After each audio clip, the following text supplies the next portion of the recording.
What happens when an old partisan, long written off, decides to act without orders? The command called him a nuisance. But what he did next forced the generals to rewrite their own reports. I'll tell you exactly when I realized the war wasn't just bullets and maps. It was paperwork, egos, and the kind of stupid that wears a polished boot and gives you orders with gravy on its collar.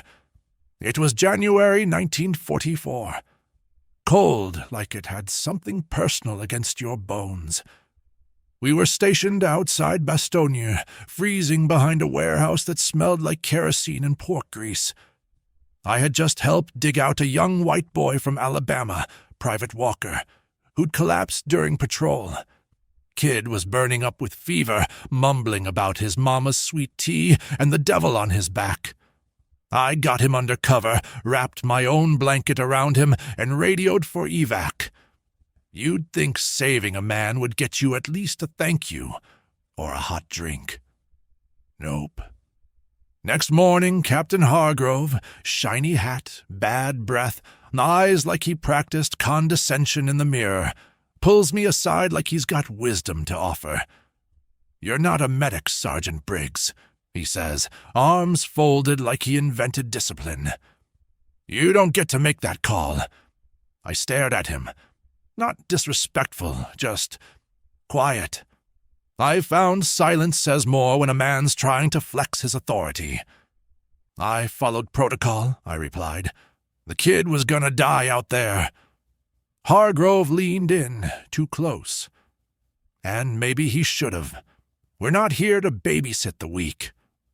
That's when it clicked. This war, for some folks, wasn't about liberation or brotherhood. It was about climbing over bodies to get one stripe higher. Now let me back up. You need to understand who I was back then, not who I am now, sitting on this porch with a busted hip and half a lung. Back then I was 47, and yeah, older than the average grunt. But I still outran boys half my age. I still handled a Thompson like it was a church organ, and I still believed, foolishly, maybe, that doing the right thing counted for something. They called me Gramps. Not with affection, not with hate either. More like confusion, like, what's that old black man doing still marching with the rest of us? I'll tell you what I was doing. Surviving. Same way I did back on the docks in Norfolk. Same way I did when the Union bosses tried to keep us out. I had a wife back home in Virginia and a son who was just about ready to shave. I wasn't about to die in a trench for nothing. But I wasn't about to leave some kid to rot in the snow either. After the Walker incident, things got colder. Not the weather, the people. I started noticing how coffee would run out when I showed up.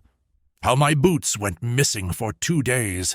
How the sergeant's log, the one I filled out nightly, magically had errors that needed correction. They didn't want me gone. Not officially. I had too many years, too much training. But they wanted me silent, invisible. They wanted me to carry the gear, fire the rounds, and keep my mouth shut.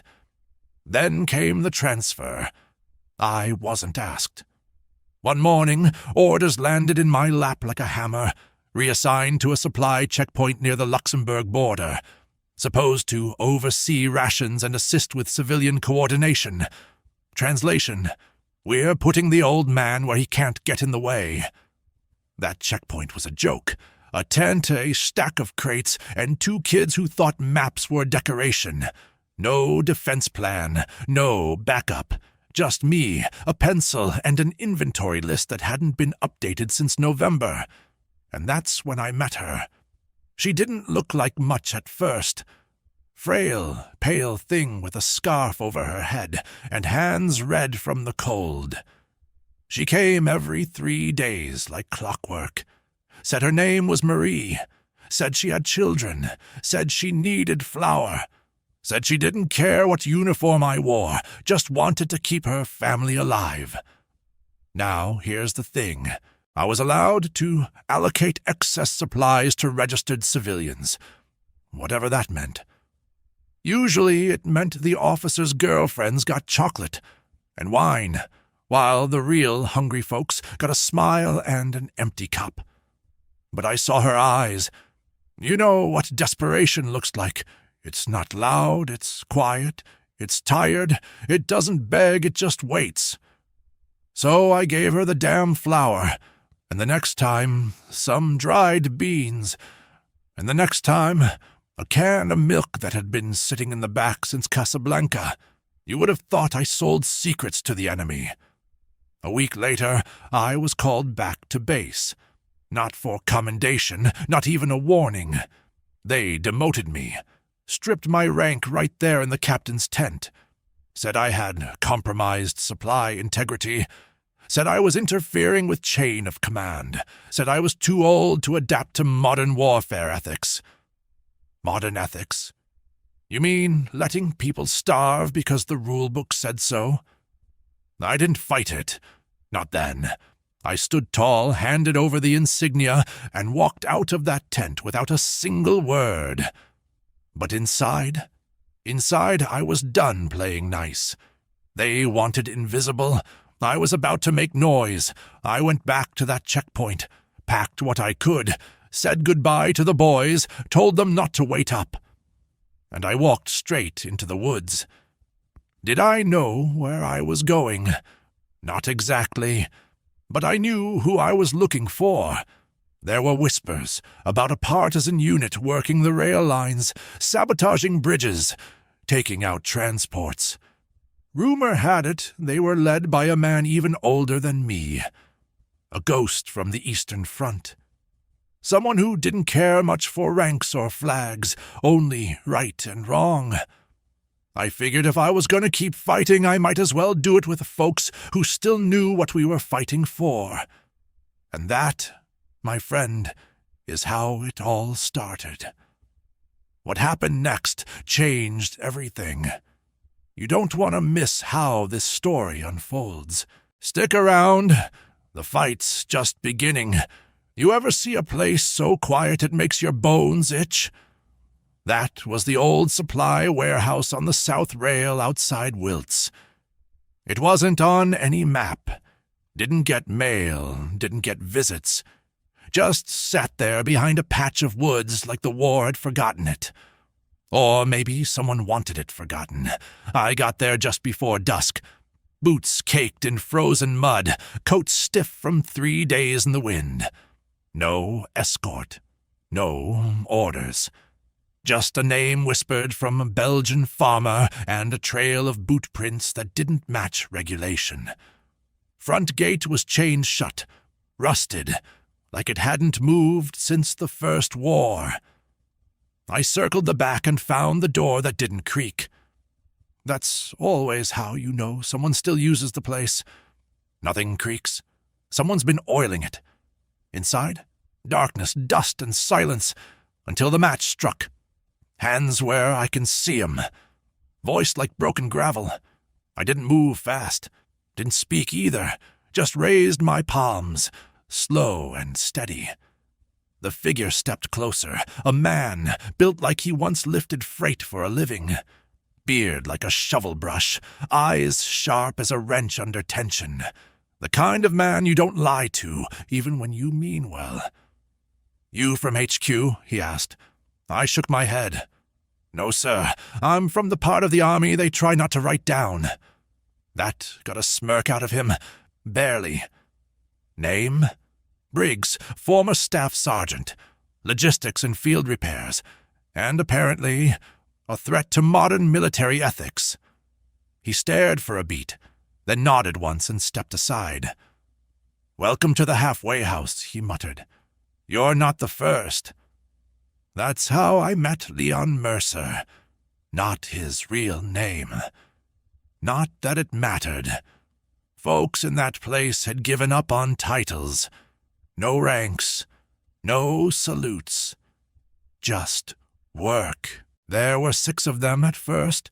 A mechanic from Cleveland, a radio operator from Kansas City. 2 Belgian sisters who knew more about rail schedules than our entire quartermaster corps. A former French artilleryman with 1 leg and a chip on his shoulder, and Leon. They called it the workshop. It looked like a junkyard on the surface, busted crates, oil drums, parts that didn't fit anything made this decade. But under all that mess was precision. Tools lined like rifles, blueprints pinned with bayonets, steel filings swept into neat piles. You could feel the purpose in the air, like everyone knew this place had no medals, no flags, but it was doing something. First night nobody talked much. They gave me a cot, a bowl of thick soup, and let me sleep. That silence, that was their way of saying, you get one chance, don't screw it up. Next morning I learned the rules. You work. You don't ask about past units. If the town gets curious, we vanish. And rule 4, if something feels off, it probably is. Act before the report gets written. Now I wasn't there to play house. I didn't come for comfort. I came to be useful. So I kept my head down and my hands busy. Turns out, they weren't just fixing old engines. They were rebuilding flatbeds, rigging pressure systems, adjusting rail tension. Not for hauling supplies, but for breaking them. You ever hear of a delayed blast coupler? That's a rail car component designed to break apart under high torque after a set number of vibrations. Translation. It lets you load the enemy's own supplies, wait until they're deep into the woods, and snap. Derailment, chaos, and silence. Who built it? Some old man with shaky hands and better math than half our officers. They called him Doc, though no one knew if he had a degree or just read manuals till his eyes bled. And guess what? Nobody wanted this man anywhere near HQ. Said he was unstable. Said he didn't respect chain of command. Said he was too old, that phrase again. Now, around the 3rd week, something shifted. An American transport came through town. Not military, civilian. A steel executive from Chicago inspecting aid routes. Drove a shiny black car, smoked thin cigars, and asked too many questions with not enough patience. Leon didn't like him. Neither did I. You hear that accent, he asked me later. That's the sound of a man planning to take credit for other people's work. That night, 2 crates went missing from our backstock. Crates marked as scrap, but filled with precision charges made by Doc himself. Leon hit the roof. Somebody wants to repurpose our work, or worse, sell it. And when we followed the tracks, they led back to the rail yard, to a fenced-off loading area, to an armored car with Chicago plates. Let me be clear, we didn't steal them back. We took what was already ours. We waited until midnight. 4 of us, no guns, just tools. Cut the lock, replaced the crates with lookalikes filled with scrap bolts and rusted nails, and disappeared before the morning guard shift yawned. When Mr. Chicago came to pick up his prize, he got a pile of junk and a flat tire. The best part, we watched it from the ridge, sipping bad coffee and passing around Doc's hand-rolled smokes. Nobody laughed out loud, but I saw Leon's shoulders relax for the first time. That should have been the end of it. But 2 days later, orders came down from someone high. Too high. The workshop is to be dismantled. Personnel reassigned. Inventory absorbed. No explanation, no hearing. Just a quiet execution of the one place doing more with scraps than entire battalions with budgets. Leon gathered us that night. We got 72 hours, he said. Then we disappear. Again. Some folks started packing. I didn't, because I knew what they didn't. That order wasn't about safety. It was about silence. when I'd spent enough of my life being quiet for the comfort of others. This is the turning point. Everything you felt boiling under the surface, it's about to explode. Stick around. Chapter 3? That's where it all hits the rails. They thought he was just an old man, but he turned the whole game around. If you want more stories like this, subscribe to the channel, and write in the comments, would you dare to go against orders if it would save the lives of others? I always believed the loudest threats don't come with fists. They come dressed in pressed uniforms, with polite voices and letters stamped confidential. We got ours at 0713. Leon had just finished tightening the rig under Flat Car 7, the one we called the Dancer, 'cause it rocked just enough to throw off weight sensors. Doc was humming something low and French while scribbling figures on a napkin. I was in the corner running a weld along the edge of a blast chamber we were testing on the rails. It was quiet, precise, the kind of morning that made hard work feel like purpose. Then the Jeep rolled in. Clean tires, new boots, clipboard in hand. You could smell the protocol before the door even opened. 2 men stepped out. One tall, all angles and chin. The other short and stiff, with a face that looked like it practiced being unimpressed. "Gentlemen," Chin said, walking like he owned the floor. "Captain Dorsey, this is Lieutenant Hale. We're here under Directive 75 Charlie Echo." Leon wiped his hands on his coat, slow and deliberate. "You must be lost. We're not under command anymore." Dorsey smiled like a man who'd just been told the coffee machine was broken. "That's exactly why we're here." I stood still, didn't blink, didn't breathe too loud. I knew that look. That was the look of men sent not to solve problems, but to erase them.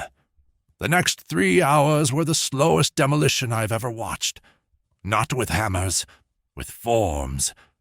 They audited our racks, inspected every cable, every circuit, took photos, made notes, measured distances between crates like it mattered to anyone who'd ever fixed a rail with scrap and guesswork. "You see this," Hale muttered while pointing at one of Doc's diagrams. "Unregulated, unauthorized." I stepped closer. That drawing saved 12 soldiers last month when a truck convoy was rerouted through the forest instead of the main road. He didn't even look up. Still unauthorized. That word. It always amazes me how much harm fits into one clean line of text. They took Doc first. Didn't cuff him, didn't yell, just told him he'd be reassigned to technical review. We never saw him again. Next was the radio girl, Clara. They claimed her papers weren't in order, that she'd falsified her birth city. Leon tried to speak. They cut him off. "Captain," Dorsey said, and I swear I could hear the contempt under the courtesy, "this isn't about your feelings. This is about operational integrity." Leon wasn't a man who cracked, but I saw it. That flicker. Not fear, not anger, just fatigue. The kind that sinks into your spine and whispers, "You knew this was coming." That night he and I sat behind the warehouse, passing a canteen of weak cider and staring at the cold rails. "You think we were stupid," he finally said. "No," I answered. "Just inconvenient." He chuckled, a short, bitter sound. "You know, back in the early days I thought war was about choosing sides." "It is," he shook his head. "Not anymore. Now it's about who gets to write down what happened." And there it was, the truth we'd all been circling. We weren't fighting for a cause anymore. We were fighting not to be erased from the record. The next morning they gave us papers. Reassignments, codes, new positions. Leon, logistical assistant, in a depot 2 towns over. The mechanic sent to maintenance on a base with no trains. Me, they gave me a desk. Me, a desk. Your experience is best suited to requisition analysis, they said. Your field days are behind you. My field days? I helped shut down a Nazi rail line using nothing but tension wire and kitchen timers. But sure, let me count beans while the brass clinks glasses. I didn't pack, didn't salute, didn't say goodbye. I walked straight into the woods again, not because I had a plan, but because I couldn't do it their way. I'd seen too much truth to pretend paperwork was war, and right there, just past the tree line, I saw him. Leon, hands in his pockets, boots still muddy. "Figured you'd show up," he said. "You waiting on a train?" He looked around. He then pointed down the hill. "No, just watching one." I followed his gaze. Down at the curve in the track, a military transport was loading up. Full brass, polished steel, quiet security. Not marked, but distinct. A special train. Leon's jaw tightened. That one's not on the schedule. Everything we knew was about to be tested. And what came next didn't follow orders, maps, or chain of command. Stay with me. You haven't seen the half of it. You ever look at something so official, so polished, so carefully guarded, and know, just know, deep in your gut, that it wasn't supposed to be there. That was the train we saw, winding along that quiet stretch of track. No markings, no schedule, no paperwork. But you could smell the authority from upwind. You don't move a train like that without brass on board, and you definitely don't post silent guards in over-ironed uniforms unless there's something you don't want regular soldiers asking questions about. Leon leaned against a tree beside me, chewing on a piece of dried apple like it was a habit older than sleep. "That's a general's run," he muttered. "One of the real ones." How do you know? He didn't even blink, because they didn't tell anyone about it, and I've spent enough time being erased to recognize when the erasers are on the move. We followed the rails for 6 hours, moving slow through brush and frozen mud. No one said it out loud, but we all knew the train wasn't heading somewhere. It was heading away from something. And it was doing it fast. Halfway through the fourth bend, we saw the repair crew. Well, crew was generous. 3 men, bored out of their minds, poking at a bent rail plate like it owed them money. Their tools were wrong, their uniforms too clean, and their generator, French-made, barely used, meaning this wasn't a repair job. It was a decoy. Leon crouched low, motioned me over, and pointed to the gravel pile behind the makeshift tool shed. No drag marks, no oil stains. That track's fine. "They're faking a stall," I whispered. "Buying time," he said, "either for the train to pass clean or for someone else to catch up." That's when I saw the 4th man, standing just beyond the trees, not working, not talking, watching. He wasn't there to fix anything. He was there to make sure no one else did. Back at the workshop, what was left of it, we gathered around the only table that hadn't been stripped. The room felt hollow, like when a house has been emptied but still smells like someone's life. "We don't have the manpower," said Ellis, the mechanic. "No trigger crew, no runners. Half our wires gone, and Doc took the primer keys." Leon stood by the wall, arms crossed. "We don't need all that. We've done more with less." I looked at him. "We're not them, Leon. We don't bury tracks under suits and wait for the smoke to tell the story." He met my gaze, not angry, just firm. "We're not them," he said, "but we know them. That silence after, that was agreement. We weren't playing hero. We were just tired of being written out to the page before the ink was dry. The next 12 hours were a blur of movement and noise.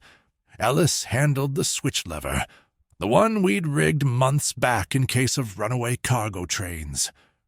Clara, bless that girl's mind, recalibrated the signal codes using parts from a busted field radio and a desk fan motor.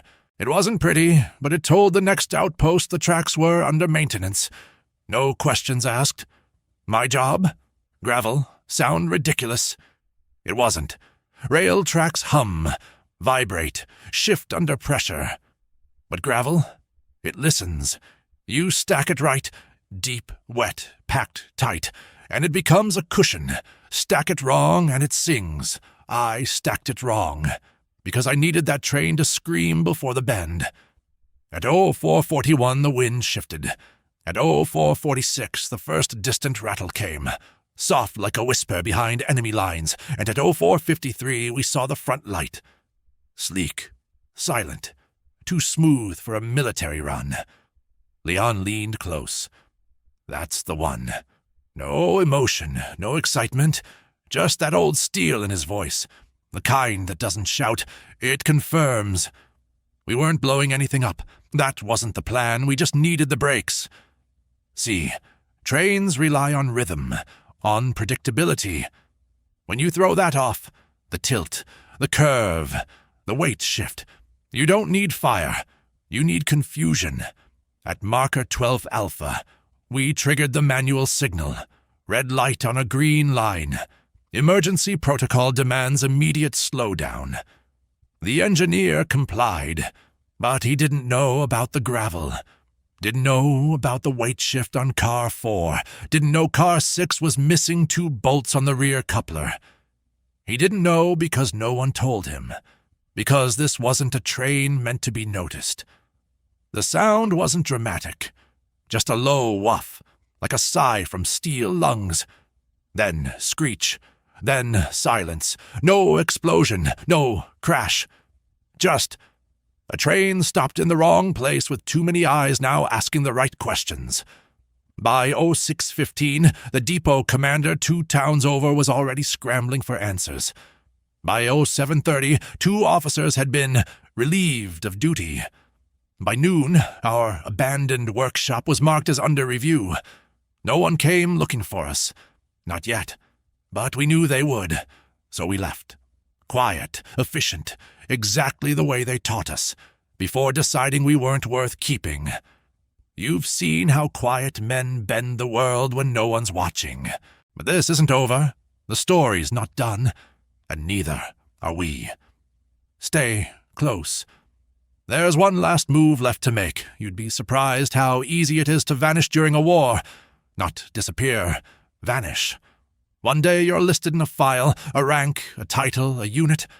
The next, you're relocated, reassigned, or administratively absorbed, which is code for someone decided your usefulness was over, so we vanished. No medals, no handshakes, no ceremony, just boots on frozen soil walking away from a depot that was never supposed to exist and a train that officially never stopped. We didn't leave in anger. We left in understanding. Understanding that the war we were in wasn't the one they wrote about. The farmhouse we ended up in wasn't much. Stone walls, roof that whined in the wind, floor cold enough to make you forget your knees still worked. But it was quiet, and it was ours, for the night at least. Leon sat by the stove, poking at the embers with a rusted poker that looked like it hadn't seen a real fire since the last war. "You think they'll spin it?" Clara asked, wrapping a wool blanket tight around her shoulders. Leon didn't answer right away. He just stared into the coals like they owed him something. "They won't need to," I said. "They'll file a report, redact half, stamp it, and move on."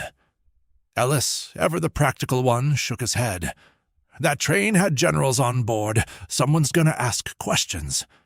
I looked at him. "Not if the answers cost a promotion." And there it was, the thread that ran through every order, every form, every inspection we'd been handed. Self-preservation disguised as protocol. That night, I dreamed of trains, not explosions, not sabotage, just rails, endless rails, and the sound of boots walking away, over and over, until nothing was left but the cold click of steps on steel. When I woke up, the house smelled like boiled coffee and old paper. Leon was already dressed. Jacket on, boots laced, satchel in hand. "We're heading out," he said. "To where?" He shrugged. "Somewhere not here." Simple as that. We'd done what we could.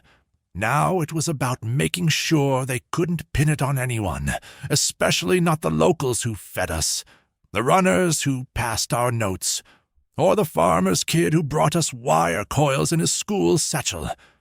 We split up after that.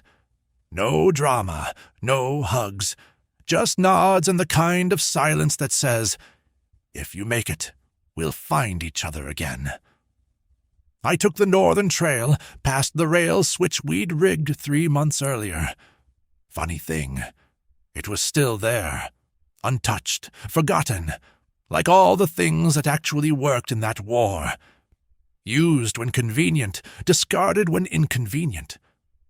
As I walked, I thought about the list. Not a list you write down, a list in your head. Names of men and women who made something out of nothing, who fixed what was broken, who built in the dark while others held the spotlight. They won't be in textbooks, but I remember them, because they were the ones who knew. 3 days later, I crossed paths with a convoy. Not soldiers, civilians, engineers. Polish, I think. Maybe Czech. They were headed west toward a station that still had working lines. I offered to help. No questions asked. I fixed brakes, I cleaned bearings, I tightened bolts.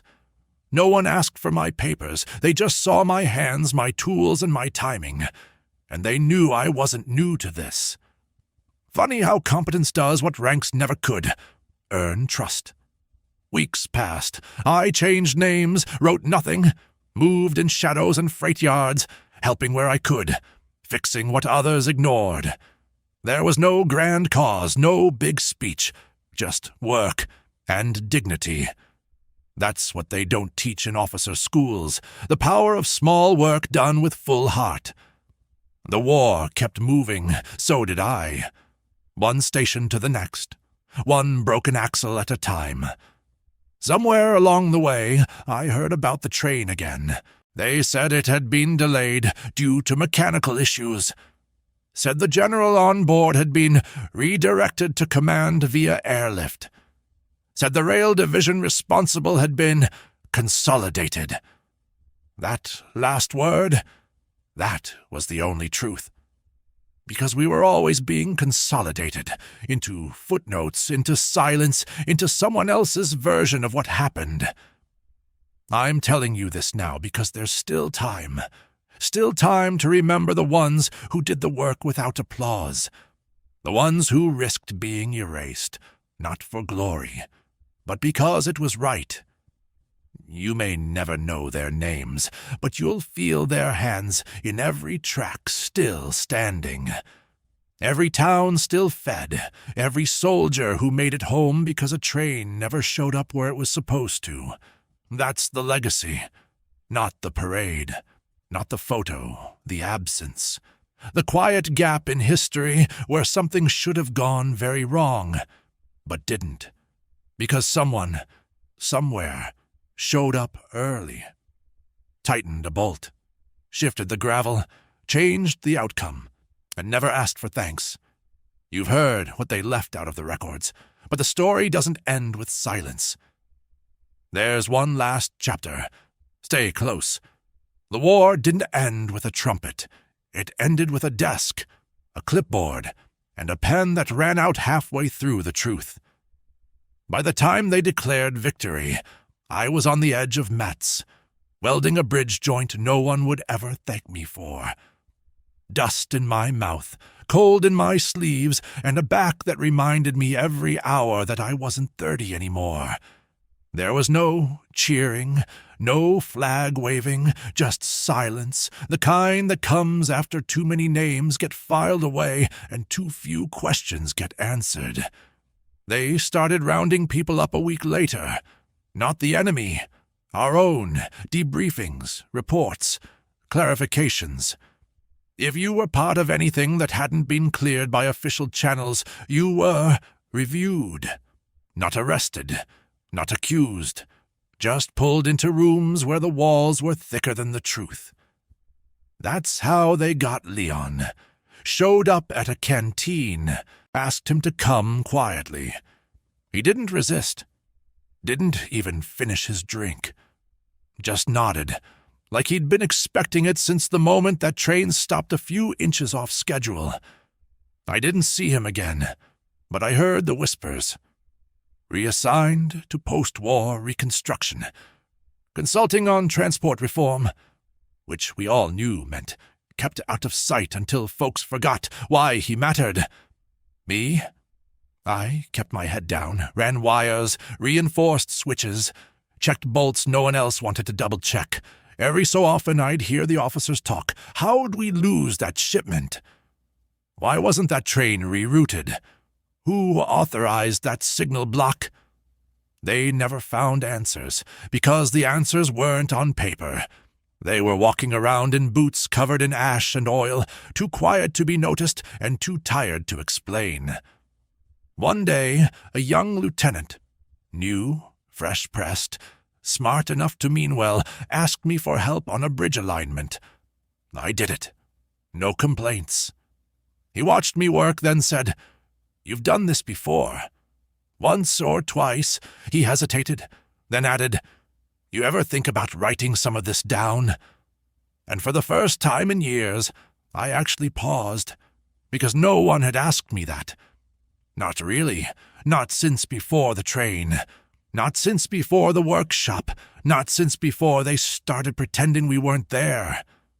That night, I borrowed a stub of pencil and a ration log from the depot bin, sat on a crate, lit a stub of candle, and I wrote.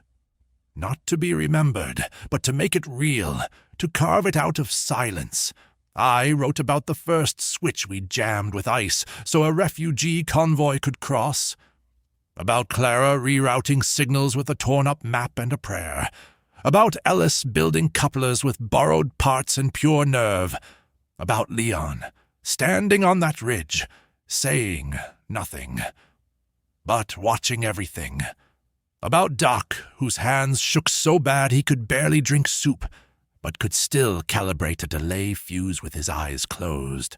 And I wrote one line in bold across the top of the page. They never expected us to last. Because they didn't.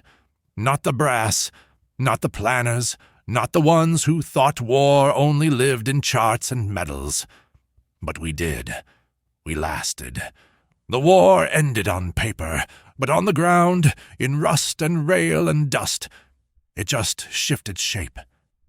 And if you ask me what stayed with me the most, it wasn't the fire, the sabotage, or even the train. It was the moment I realized this. We weren't fighting to be heroes. We were fighting not to be erased. Not for glory, for memory, for the right to say, yes, I was there. And no, I didn't do it by the book. I did it because it needed to be done. Years later, someone found the log I wrote. An archivist. Young, quiet, wearing gloves like the paper might bite him. He asked if it was fiction. I told him, only the parts you can't believe. He asked if I had anything else to say. I looked at him, straight, steady, and gave him the last truth I had left. You don't need to believe it, just don't forget it. And he nodded, didn't speak again, just packed up the notes, closed the box, and carried it away like it weighed more than war. So now I'm telling you, because some things you bury, but some things you pass on, like flame, like steel, like truth. even when it comes from men they never expected to matter. That's it. That's the story. If you heard it, really heard it, don't let it vanish. Write it down, pass it on, and remember, not all heroes make noise.